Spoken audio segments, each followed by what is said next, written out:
सियावर राम जय जय राम। मेरे प्रभु राम जय जय राम। जय मंगल भवन अमंगल हारी। द्रवौ सो दशरथ अजिर बिहारी। दीन दयाल बिरुद संहारी। हरहु नाथ मम संकट भारी। सियावर राम जय जय राम। मेरे प्रभु राम जय जय राम। जय मंगल भवनीय मंगल। जय श्री राम। मैं ईशु हरवानी तुलसी की माला गंगा दर्शन से रोज आपको गंगा दर्शन लाइव व आज का पंचांग सुनाता हूँ। आज का शुभ पंचांग वैशाख मासे शुक्ल पक्षे प्रतिपदा गुरुवार विक्रम संवत 2081 तदनुसार 9 मई 2024। आज प्रतिपदा प्रातः 6:21 की है। तत्पश्चात द्वितीया तिथि का क्षय है। कल तृतीया रहेगी।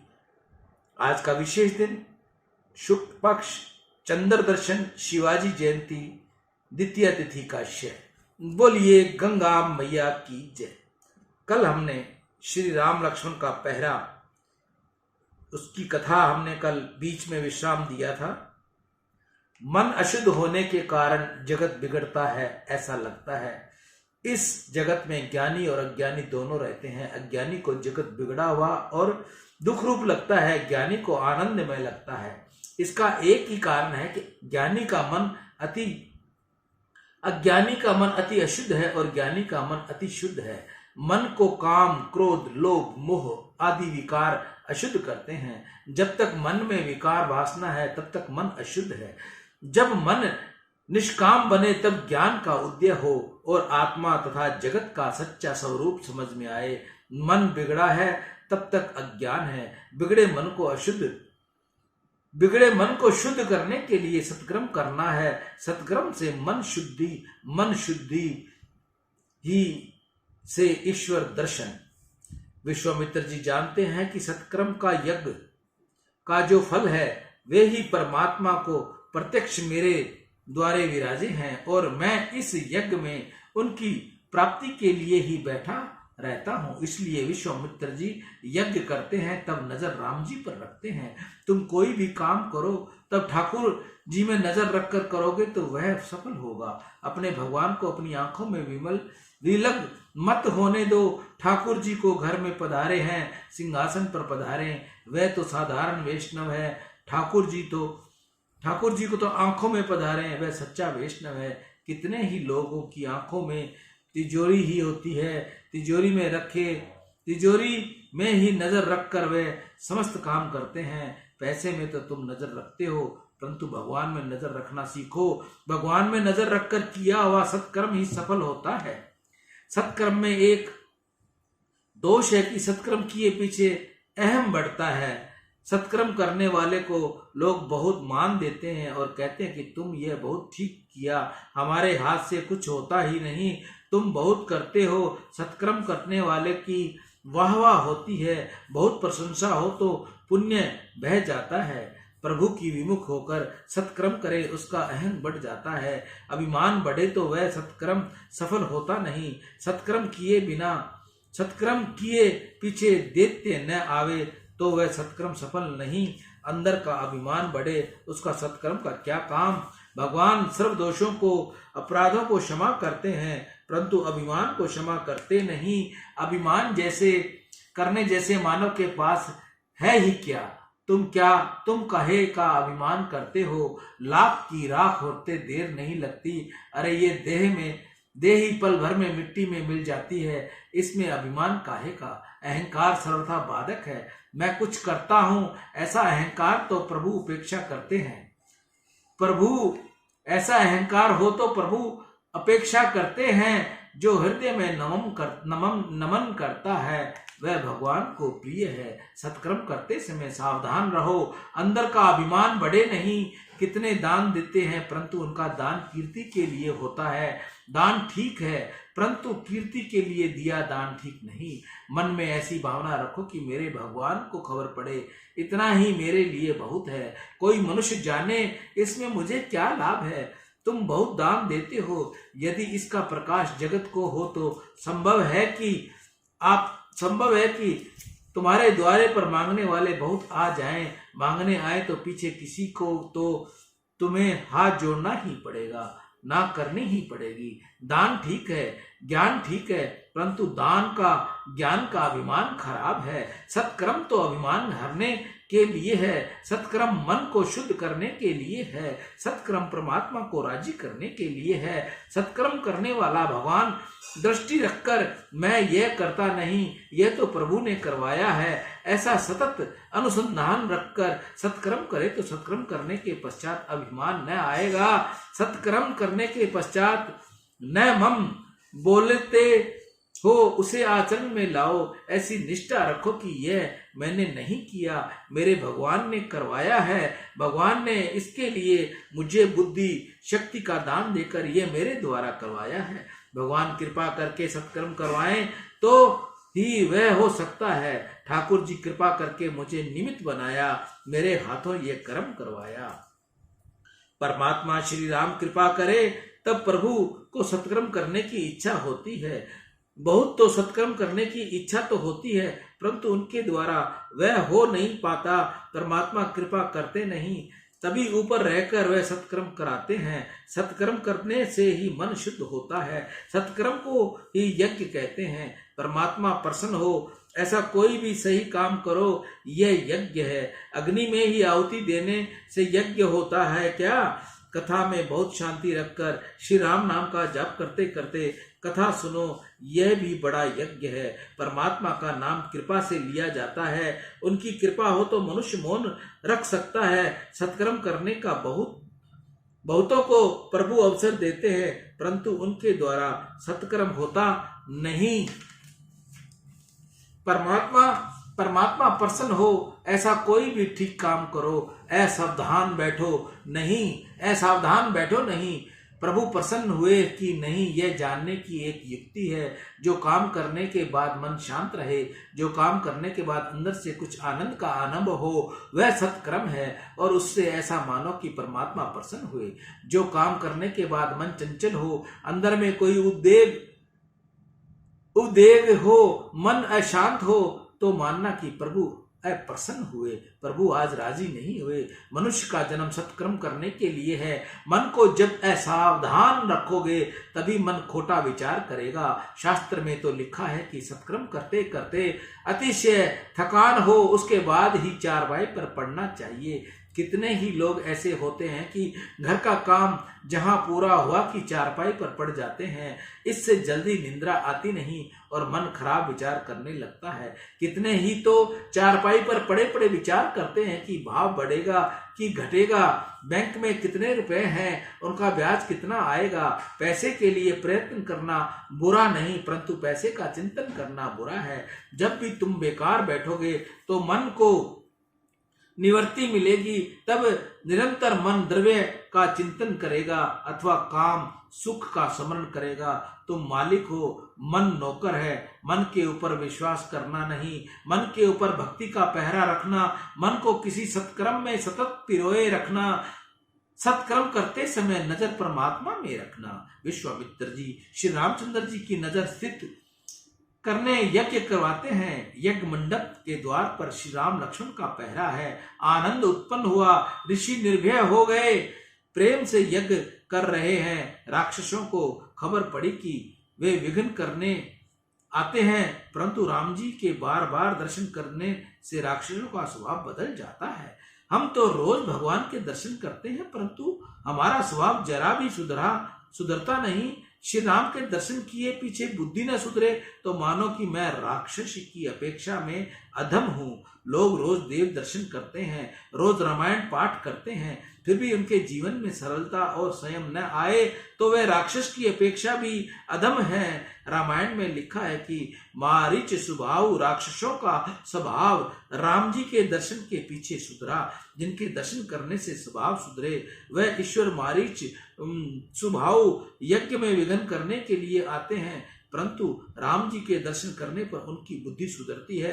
वे विचार करते हैं कि इस यज्ञ में विघ्न करने से हमको क्या लाभ? हमने बहुत खोटा कर डाला है। इन ब्राह्मणों का कोई स्वार्थ नहीं, जगत का कल्याण हो इसलिए ये यज्ञ करते हैं। ब्राह्मण कोई सत्कर्म करने का भगवान से यह नहीं कहता कि मुझको सुखी करो, मेरे छोकरों को सुखी करो। ब्राह्मण प्रार्थना करता है कि देश को सुखी करो, समस्त जगत को सुखी करो। सर्वे भवन्तु सुखिनः, सर्वे सन्तु निरामया, सर्वे भद्राणि पश्यन्तु, मा कश्चित् दुःखभाग् भवेत्। अन्नपूर्णां पूर्णं सन्तु पूर्णं सन्तु पूर्णिनः। ब्राह्मण परमेश्वर से प्रार्थना करता है कि समाज को सुखी करो। ब्राह्मण का अवतार सुख भोगने के लिए नहीं, समाज को सुखी करने के लिए है। राक्षस विचार करते हैं कि ये पवित्र ऋषि जगत को सुखी करने के लिए यज्ञ करते हैं, इस यज्ञ में तो हमको सेवा करनी चाहिए, इसके बदले हम तो इस यज्ञ में विघ्न करने के लिए आए हैं, यह ठीक नहीं है। राम जी के दर्शन करते ही उनकी बुद्धि सुधरी है। श्री राम परमात्मा है, उनके दर्शन करने से मारीच की बुद्धि सुधरे, इससे कुछ आश्चर्य नहीं। सर्वदोष दर्शन ईश्वर दर्शन का फल है। मनुष्य का ऐसा स्वभाव है कि उसको समय का दोष जल्दी दिखता नहीं। मनुष्य में बड़े से बड़ा दोष समय को निर्दोष समझता है। उसको ऐसा लगता है कि मेरी कोई भूल हुई ही नहीं, और मैं कदाचित हुई हो तो वह बिल्कुल साधारण है, वह कोई बड़ी भूल नहीं कहलाती। मनुष्य को समय के दोष का भान नहीं। परमात्मा के दर्शन करने पर मुझे तुमको अपने दोष का भान हो, तुम्हारी मन बुद्धि जरा भी सुधरे तो मानना कि ठाकुर जी ने मुझे सन्मुख देखा है। परमात्मा जिस पर नजर डालते हैं उसको सब दोष का भान करवाना होता है। परमात्मा जिस पर नजर डालते हैं उसी को ही किए हुए पाप के लिए हृदय में पछतावा होता है। श्री राम के दर्शन के पीछे मारीच सुबाहु की बुद्धि सुधरे, इसमें क्या आश्चर्य है। राम जी स्मरण मात्र से मन बुद्धि सुधरती है, तब मारीच और सुबाहु तो पर्यटन दर्शन करते हैं, प्रत्यक्ष दर्शन करते हैं। तुम राम जी को प्रेम से याद करो, धीरे धीरे तुम्हारा मन सुधर जाएगा। मारीच को परम आश्चर्य हुआ, विचार करता है कि आज मेरे मन की दशा क्यों आ रही है। इस बालक को देखकर मुझे बुद्धि बदल गई है। आज मेरे मन में मेरे हाथ नहीं रहा। मुझे इस बालकों से मिलने की इच्छा होती है। इन बालकों के साथ लड़ना मुझे कुछ रुचता नहीं। मुझे ऐसी इच्छा होती है कि इन दोनों बालकों को सिंहासन पर पधार कर सुंदर श्रृंगार करके इनकी आरती उतारूं, इनके चरणों में सेवा करूं। ये इतने सुंदर दिखते हैं कि ये ऋषि इन बालकों को कहीं से ले आया है। ये बालक ये किसके बालक हैं? जगत में मैंने ऐसे बालक देखे नहीं। मारीच सुबाहु एक टक नजर रखकर राम लक्ष्मण को देखते ही रह गए। मारीच ने विचार किया, राम लक्ष्मण बहुत कोमल है, इनके साथ मुझे युद्ध करना ही नहीं। ये दरवाजे से अंदर जाते ही नहीं। यज्ञ मंडप के 4 दरवाजे हैं, इसलिए दूसरे दरवाजे से मैं अंदर जाऊंगा। वह दूसरे द्वार पर गए तो वहां भी श्री राम लक्ष्मण खड़े थे। तीसरे चौथे दरवाजे पर भी गए तो वहां भी श्री राम लक्ष्मण का पहरा था। प्रत्येक द्वार पर राम लक्ष्मण का पहरा था। मारीच को आश्चर्य हुआ, ये बालक एक से ही लगते हैं, ये एक ही है अथवा अलग अलग हैं? मुझको ये क्या दिखता है? प्रत्येक दरवाजे पर श्री राम लक्ष्मण विराजे थे। राम जी हमें एक बोध देते हैं कि तुम भी जब यज्ञ करो तब अपने दरवाजे पर राम लक्ष्मण को पधराओ। जो प्रत्येक दरवाजे पर राम लक्ष्मण को पधराता है उसका ही यज्ञ सफल होता है। सत्कर्म करने बैठे ही मारीच सुबाहु विघ्न करने आते हैं। काम क्रोध लोभ अहंकार ये सब मारीच सुबाहु हैं। वेद में अनेक प्रकार के यज्ञों का वर्णन है। कितने यज्ञ तो ऐसे हैं कि वह यज्ञ ब्राह्मण ही कर सकते हैं, ब्राह्मण के अतिरिक्त किसी को करने का अधिकार ही नहीं। ब्राह्मण को ही उन यज्ञों का अधिकार है।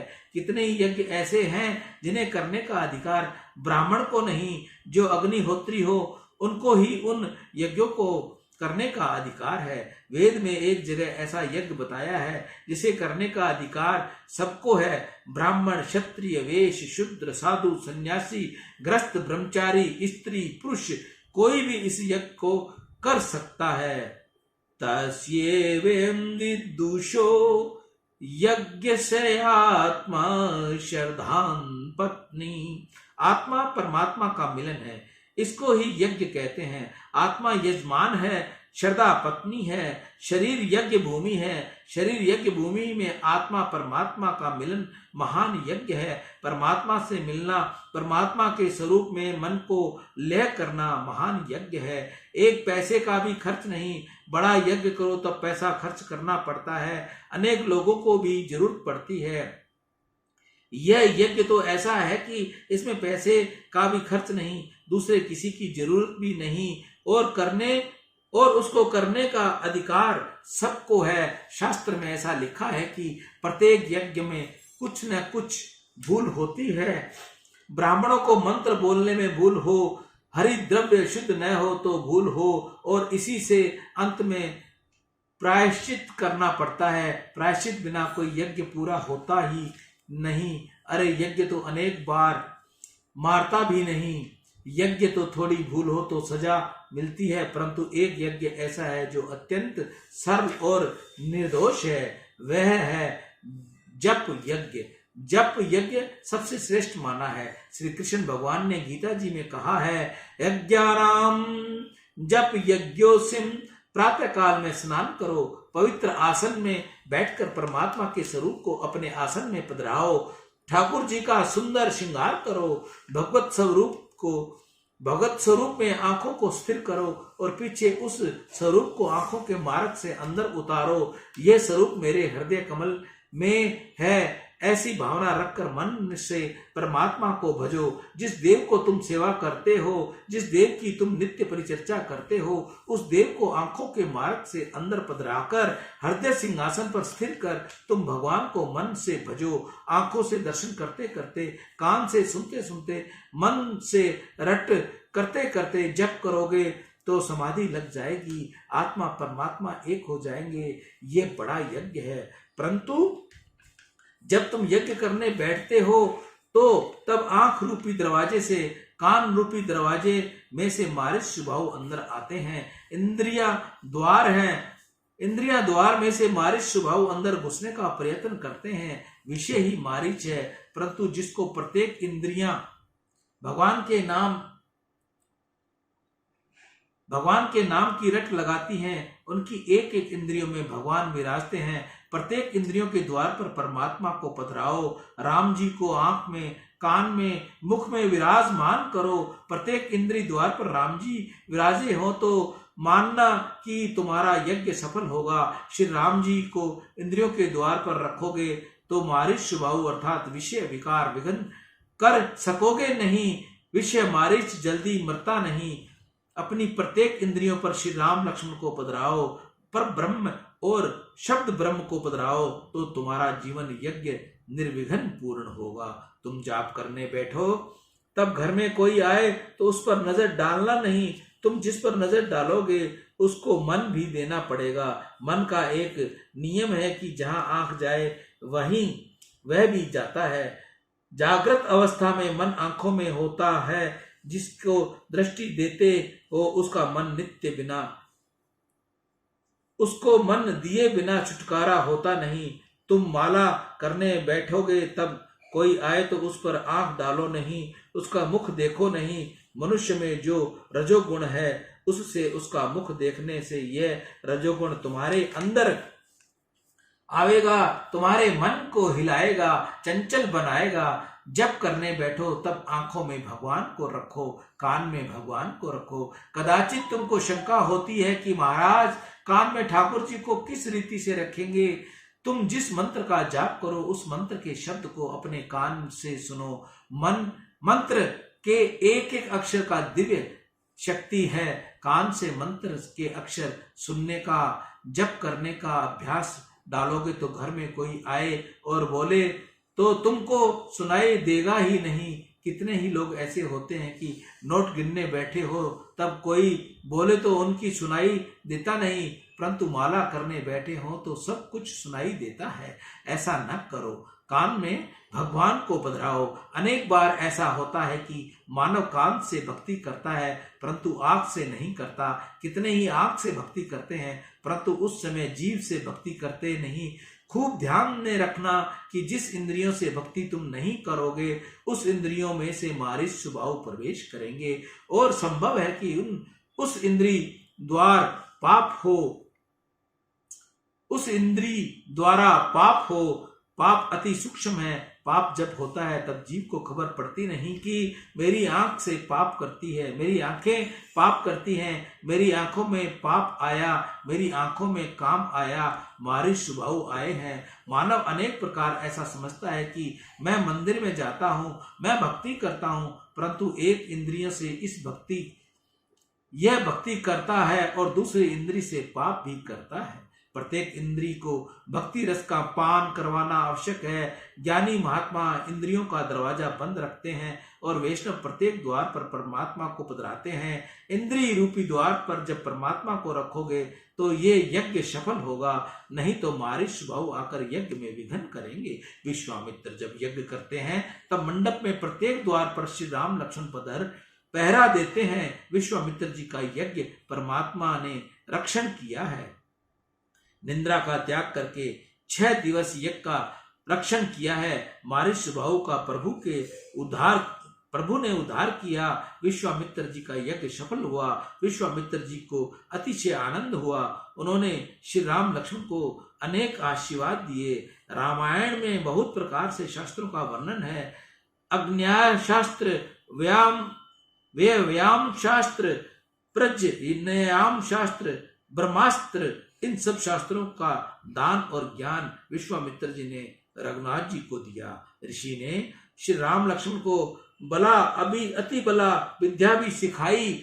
बला अति बला विद्या जानने वाले को भूख प्यास पीड़ित नहीं करती। सियावर राम जय जय राम, मेरे प्रभु राम जय जय राम। जय मंगल भवनीय मंगल हारी, द्रवहु सुदशरथ अजिर बिहारी। दीन दयाल विरुद्ध संहारी, हरहु नाथ मम संकट भारी।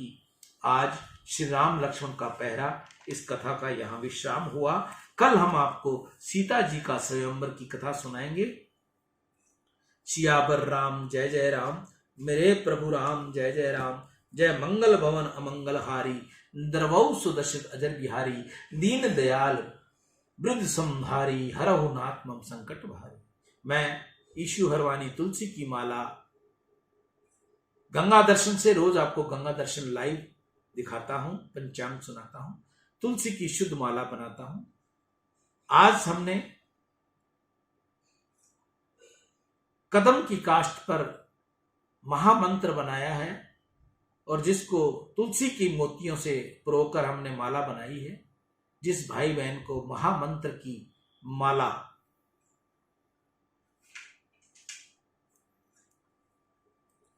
यह है महामंत्र की माला जिस भाई बहन को चाहिए, सेवा शुल्क देकर वह हमसे खरीद सकता है।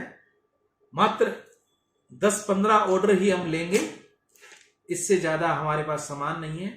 इसकी पूर्ति करने के लिए हमें 1 महीने से 2 महीने का समय चाहिए, क्योंकि हम व्यापारी नहीं है, हम एक साधक हैं। सियावर राम जय जय राम, मेरे प्रभु राम जय जय राम। कथा करते समय बहुत सी अक्षरों की त्रुटि होती है, बहुत से अक्षरों का उच्चारण सही नहीं हो पाता। उस बात के लिए मैं राम जी से क्षमा चाहूंगा, आप सभी भाई बहनों से भी क्षमा चाहूंगा, क्योंकि मैं तो एक अनपढ़ आदमी हूं। जितना भी बुद्धि ज्ञान है उतनी से ही मैं आपको कथा सुनाता हूं और मेरे राम जी को कथा सुनाता हूं। सियावर राम जय जय राम, मेरे प्रभु राम जय जय राम। राम